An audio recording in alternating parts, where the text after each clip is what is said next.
Okay, this will be lecture number 2, MAE, Aerospace Propulsion, take 2, this time with the microphone working. And so what I want to begin with here is where we left off on the last lecture. We were talking about, we're getting into the relative and absolute frame of reference that we're going to need to understand for flow through an axial flow compressor. But building up to that, what we're trying to show here is the connection between aerodynamic properties of these of compressors to the thermodynamic variables that we worked on in the cycle analysis. So the connection is that we know what thermodynamic pressure and temperatures that we're shooting for. We want to be able to design a set of aerodynamic surfaces through these rotating blades and stationary blades that we can connect in the thing that connects the actual blading or the aerodynamic shapes is the angular momentum equation, and how we're going to relate the forces which result in pressures, okay, and rising pressures in the fluid to blade shapes. So we're going to start by just looking at considering a particle of fluid as it enters into basic turbomachinery, and we're going to look at the angular momentum. Okay. So let's begin our discussion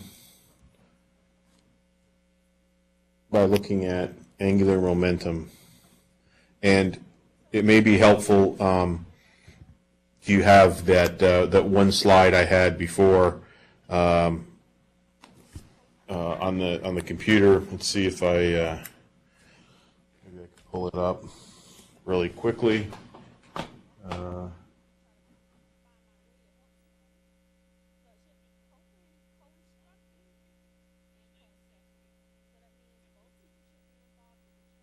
Having this one in mind, okay, when we talk about the cylindrical coordinate system, the z-axis, where that is, the radial, the tangential, and kind of keep that in mind. So have that up to refer back to if you need to. So back to our analysis. So let's consider the motion of a single particle of fluid. Remember, in all of your fluid and aerodynamic courses, when we did this type of analysis with a single particle of fluid, it was a continuum. So no matter how small a differential cube of fluid we talked about, it had all the thermodynamic properties of the macro state. Okay, so a single fluid that had, with a mass delta m. Okay, so, in some coordinate system that we're going to deem, here's z, let's say this is theta and this is r. There's some fluid element that we will consider that has a component of velocity, say in the r direction, in the z direction, and the theta direction. Okay, and it has some mass delta m. Okay, so in cylindrical coordinates, what we're talking about is r, which is the radial, theta, which is the tangential.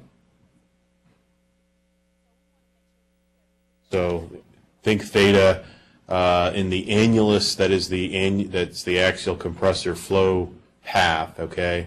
It's in the circumferential direction. Sometimes you'll see this as u instead of theta.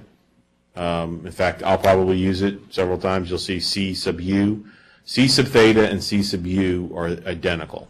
So whether you see that in the book, on my notes, or anywhere else, typically in the literature, c theta, cu are the same direction. Of course, you have z in the axial.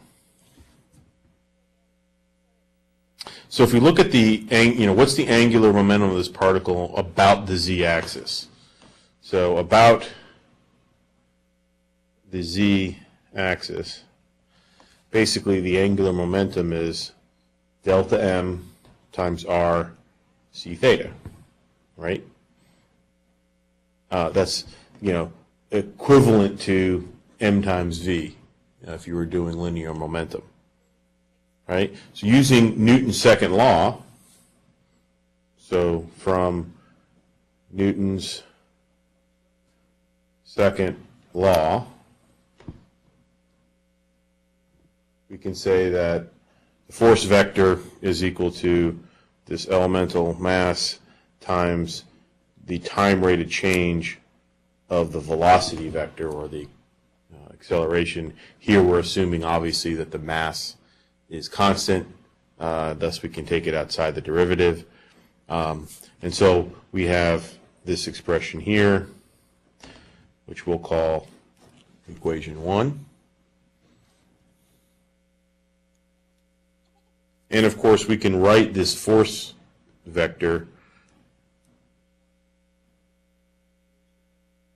or I should say more properly, you have the force in the radial direction times the radial unit vector, the force in the tangential direction times the unit vector theta hat, and the force in the z direction times the unit vector in the z. And same with the velocity. We have CR, r hat, c theta, theta hat, and cz, z hat.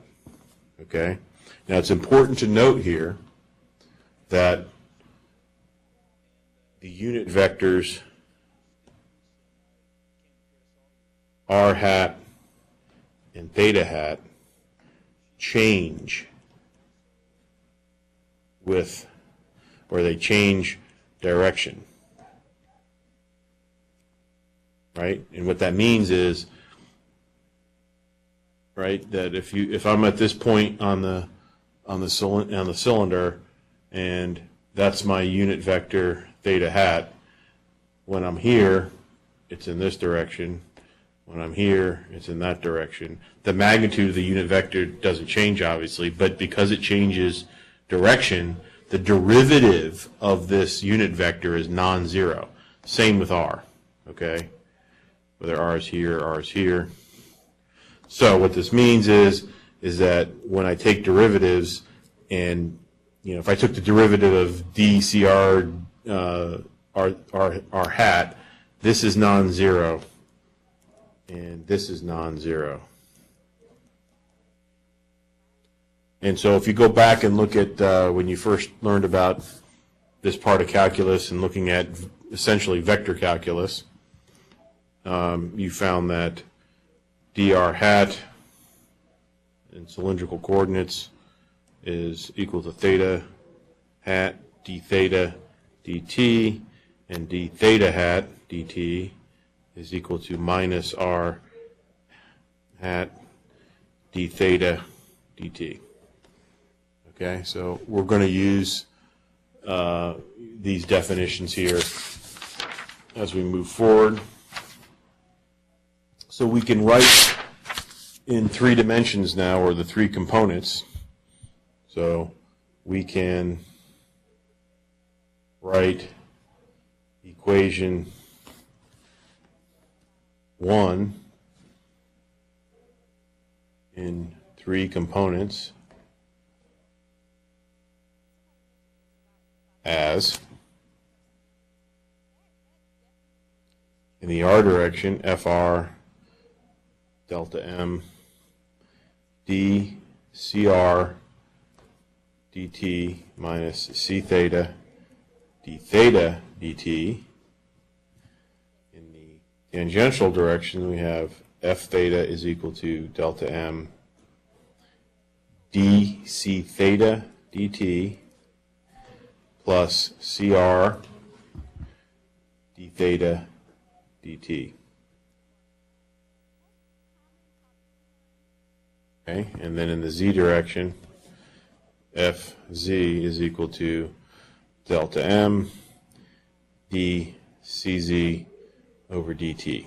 let's call this equation 2, equation 3, and equation 4. All right? So hopefully you followed how I got that. All I did was I took the component in the r, theta, and z direction, took the derivative, but noting that when I got something like a dr dt, that I had to use those other components. If we multiply equation 3 by r, so if we multiply equation 3 by r, we get r f theta delta m r dc theta dt plus cr r d theta dt. And you should be able to recognize again from calculus that this is dc theta dt plus dr dt c theta, right? And since we know that CR is nothing more than dr dt, and c theta is nothing more than r d theta dt, we can write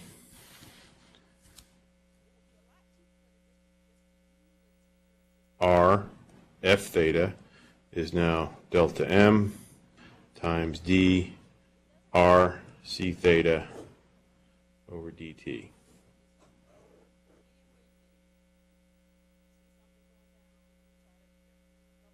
And we recognize the physical significance in this as the torque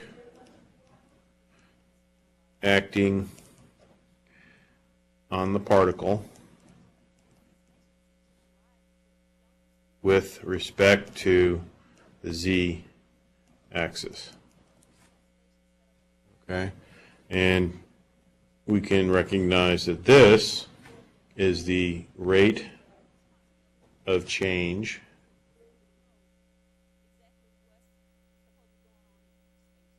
of angular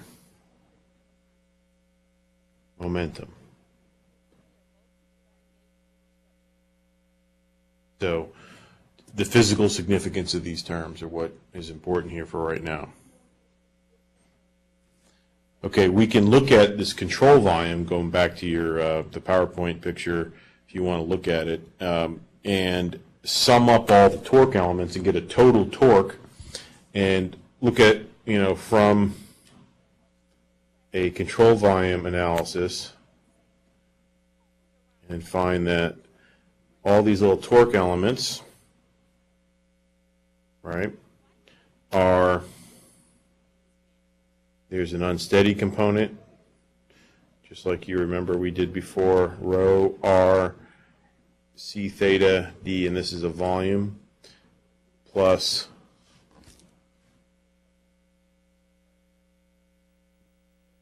the flux through the surface, rho r c theta c dotted with the normal vector dA.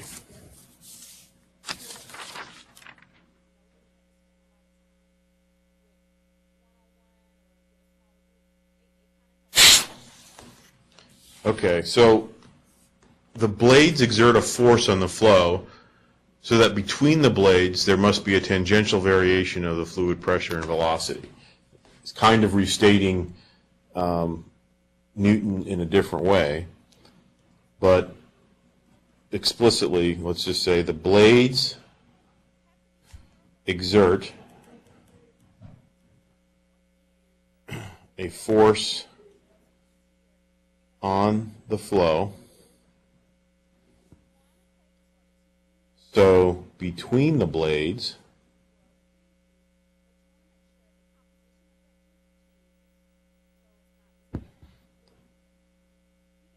there must be a tangential variation of fluid pressure and velocity.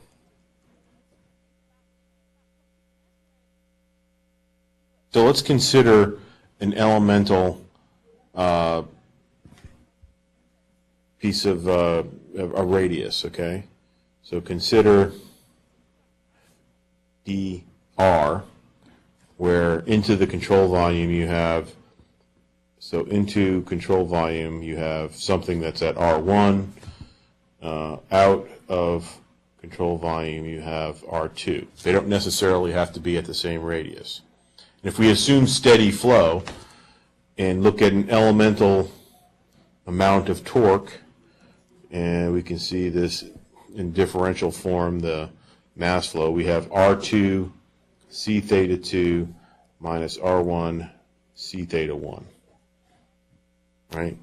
And we can sum up, we can integrate this whole thing and find the total torque, right? And so that we can end up with the sum of all the torque is m dot r c theta state at 2 r c theta 1. Okay, so what this comes down to is, what are the blades doing? Well, the rotor blades are imparting hopefully a larger tangential component of velocity leaving the rotor than they did when it came in, right? So c theta 2 needs to be bigger than, if it's bigger than c theta 1, it creates a positive term here, creating this torque here, okay? That increase in torque there ultimately is what's giving rise to the pressure, okay? So you're doing work on the flow, raising the pressure, think of the TS diagram, and you're accomplishing that because this rotor is turning the flow more in the tangential direction. It's adding more magnitude, okay, to the component c theta. So that's how we relate the aerodynamic properties to the thermodynamic properties. And for a well-designed axial flow compressor, most of that torque is applied to the shaft, right? And it's not lost through friction. And in general, we can say that most axial compressors are designed such that there's very little variation in CZ. So most axial flow compressors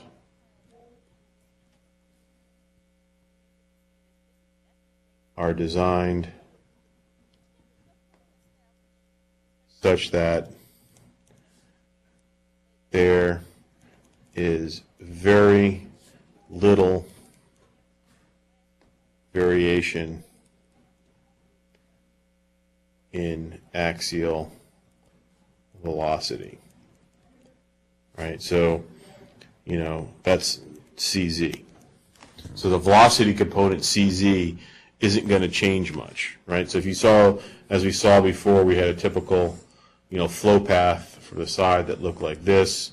Here was a, one rotor 1, stator 1, all the way down until you got back here toward the back, where you had a rotor stator here. And we're saying that this axial velocity, CZ1, and this is CZN, okay, that typically CZ1 is pretty close to being CZN. Okay, so what does that mean? So if you look at the mass flow is equal to, say, rho A, in this case CZ, that if this is constant, right, through this whole flow path here, m dot in is equal to m dot out, we know the density is increasing. Sorry, I keep dropping this. We know that this is about the same. That means that the area needs to decrease. Okay, and this is what you see. This area is larger than this area. Okay, so now let's talk about the relative and absolute velocity frames.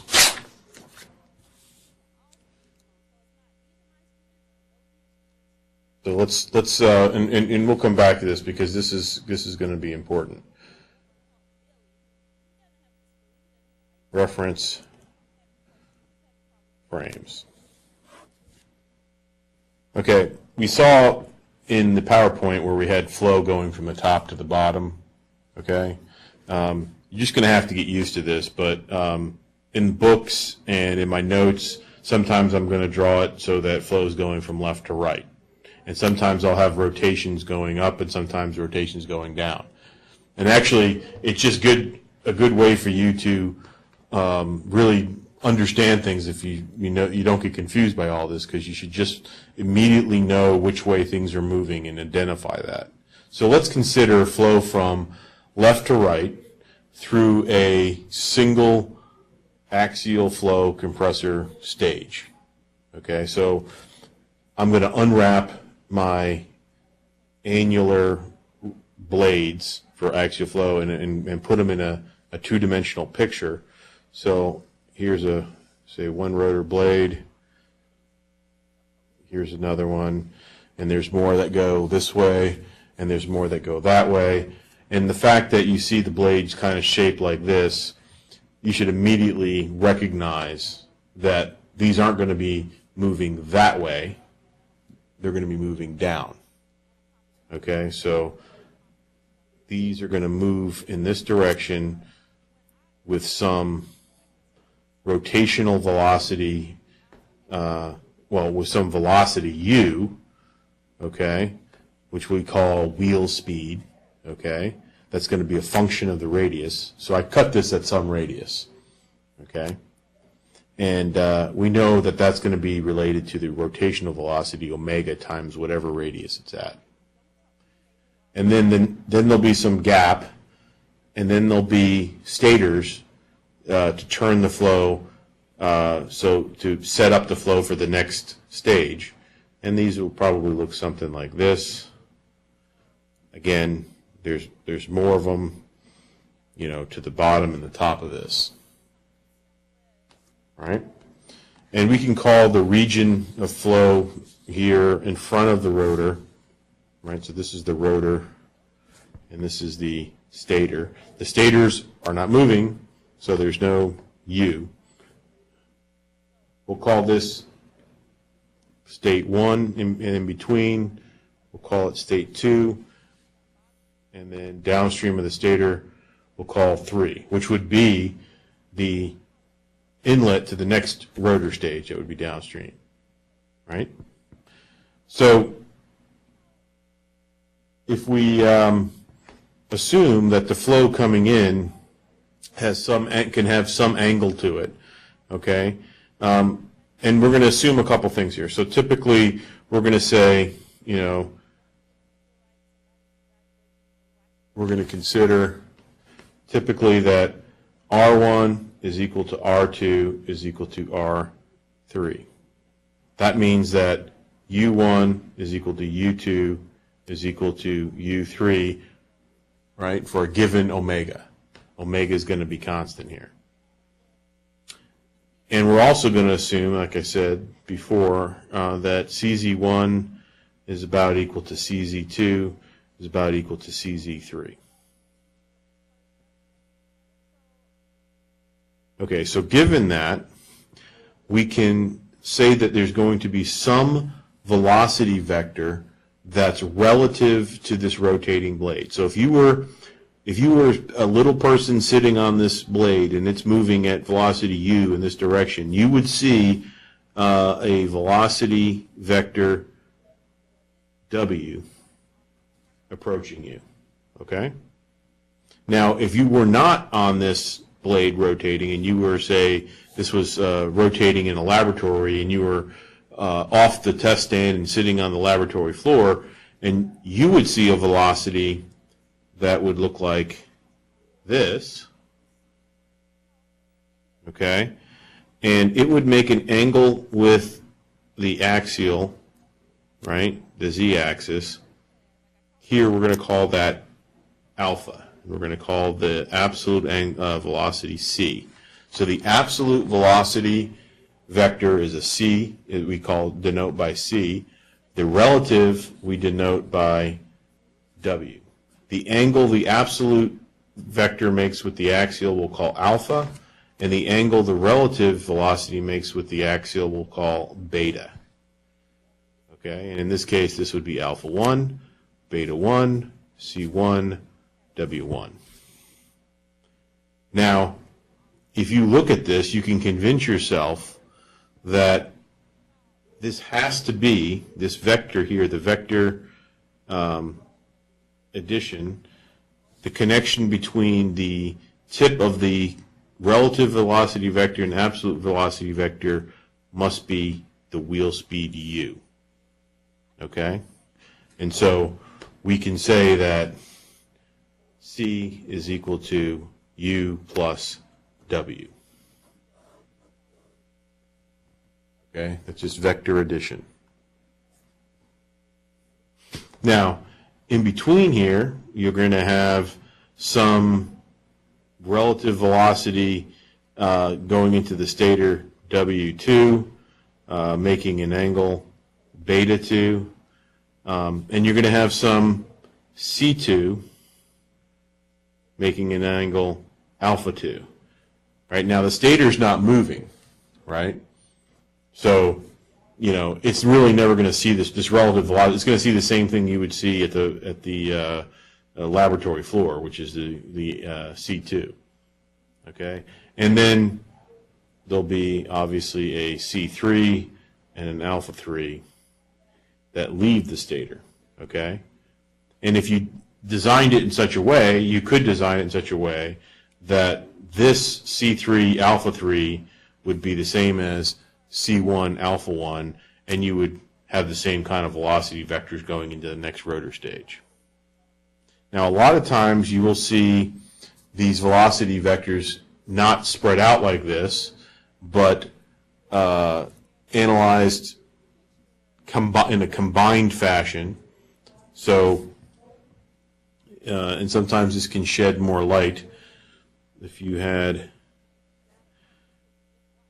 draw it like this. And so let's say we're gonna call this the relative velocity vector at 1, and let's say that it's like this. So this is, say, W1, and we're going to say this is C1. So that makes this alpha 1 and this beta 1. And as we said before, they're connected by the wheel speed u. Okay, so we could also say, you know, things that are of interest. This is the relative velocity. This is the angle. That means that this distance, or this component of w, is w theta 1, the relative tangential component of velocity. And we can also say that this is the tangential component c theta 1. Now, as it goes through, let's say that at station 2, we now have, if the rotor is putting work into the flow, as we said before, c theta 2, we hope, is going to be bigger than c theta 1. We want to have this delta c theta, okay, to be positive and large. So that means that we know c theta 2 is bigger than c theta 1. It's going to be bigger this way, which means that the absolute velocity c1 was increased. And so it would look like this, where now this is c2, and this is alpha 2. And then it still has to be connected with u, right? So that means that we know that w, if I knew c2 and I knew u, then I know w. and this is W2. And so here's beta 2, okay? So you notice that alpha 2 is bigger than alpha 1, C2 is bigger than C1, but more importantly, this is C theta 2, and C theta 2 is bigger than C theta 1, which is a good thing. All right, again, I'm doing this so you start to get comfortable with moving back and forth between these with using geometry and trigonometry, and there'll be homework problems and problems that we'll go over that will amplify this. Okay, so we can define the power required to drive a stage, an axial stage. So the power required to drive stage, okay, we'll call that PS, is equal to the torque times the rotational speed, right? So the torque times omega is the power, right? But we defined what the torque was, right, before, as m dot delta RC theta. So we say this is m dot times omega times RC theta station 2 and RC theta at 1. All right? But we know the first thing we did assume that R2 and R1 is going to be the same. We can bring that out, and if you bring that out, you have an omega R. We know that omega times R at that case is going to be U, so this becomes m dot U, and this is now C theta 2 minus C theta 1. And actually, we use this, we call this negative for power output, okay?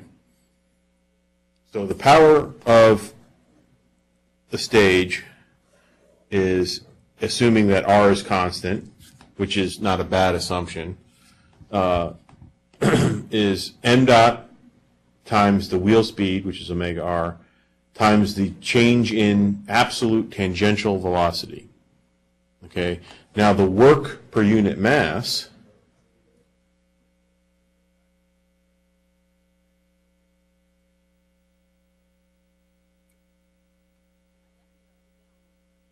is W sub C minus PS over m dot, which is U C theta 2 minus C theta 1, okay? Or the work of the compressor is U delta C theta, right? So that means that the work done by this, well, just recall that the work done by the stator is 0, right?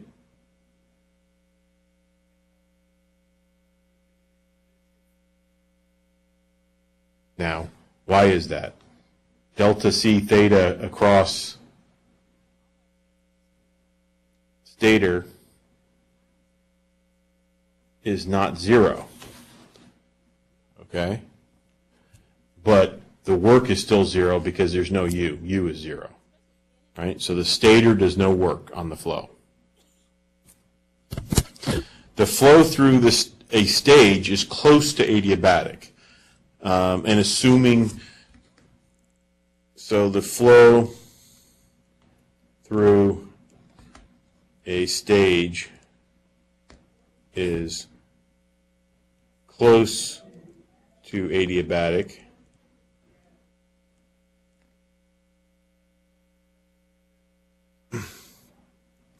and assuming that the total enthalpy is uniform in the radial direction, the energy equation across the rotor. So then we have from the energy equation, we can say that 0 is equal to m dot ht2 minus ht1 plus the power. Okay, that means that ht2 minus ht1 is equal to u c theta 2 minus c theta 1. Okay, and this is a key result because it relates a thermodynamic change, okay, that we've talked about in our cycle analysis with an aerodynamic parameter, namely this velocity change c theta. Okay, and once we define what this c theta change needs to be, it's now up to the designer to design compressor blades that can produce that delta c theta. If we assume that the specific heat at constant pressure is constant, so if we assume Cp is constant, which is not a bad assumption given the other assumptions we've made, we can show that delta, just from that equation, right, the HT2 minus HT1 using H is equal to CPT, we can say that U delta C theta over CP TT1. So now I can relate the total temperature rise across the stage by this change in tangential velocity. Now, since we're assuming adiabatic flow, right? So since flow is adiabatic,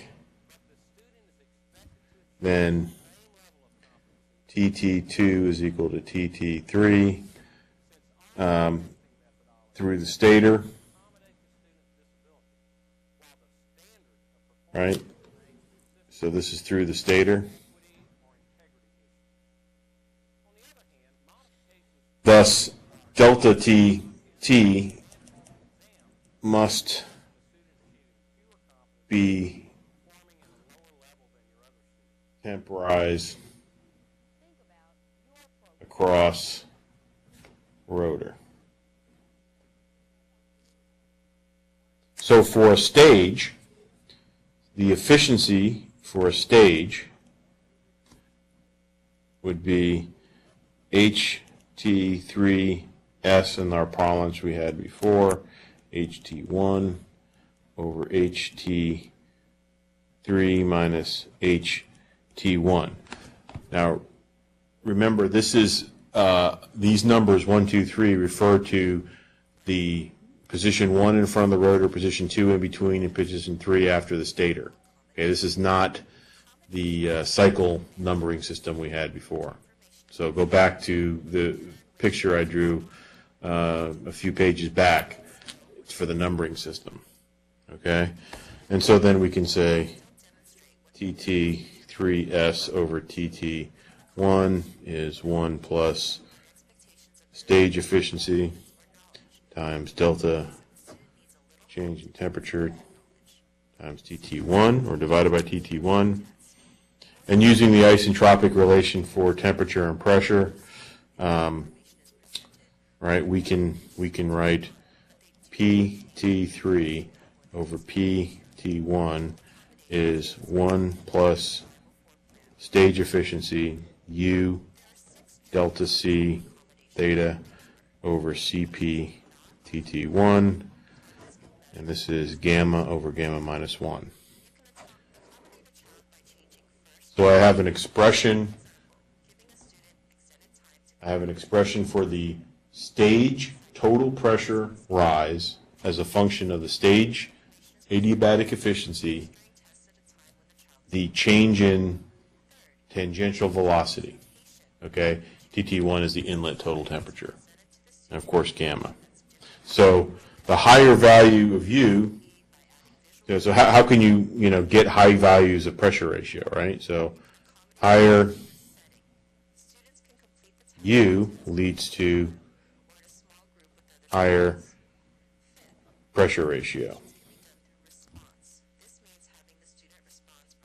Also, higher delta C theta leads to higher pressure ratio. And of course, you're going to be somewhat limited by the stage efficiency or stalling. Okay? So we basically, the big result that we got was being able to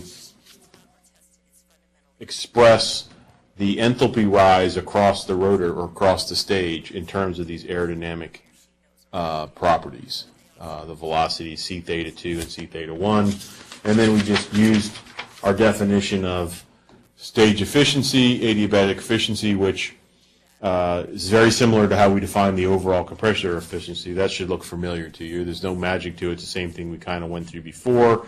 We substituted in for the temperature using CPT, and then we used in the isentropic relationship portion of it, we related it to the pressure ratio. And so now I have a pressure ratio that's a function of the wheel speed U and the change in tangential velocity along with the efficiency. So this will stop here. This will be the end of lecture 2.